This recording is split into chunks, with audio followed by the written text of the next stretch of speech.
When you need a single item from a collection, first, single, and their or default options are the key LINQ methods, each offering different behavior for handling edge cases. First gets the first matching item in the collection, while single ensures that exactly one match exists. The FirstOrDefault and SingleOrDefault return null or default values if no match is found, instead of throwing exceptions, making them safer for uncertain data.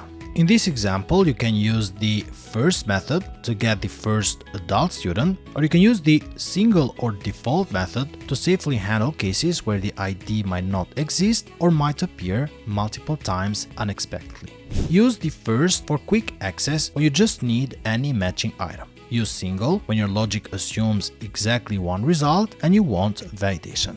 Use or default variants when you want to avoid exceptions and handle missing data gracefully.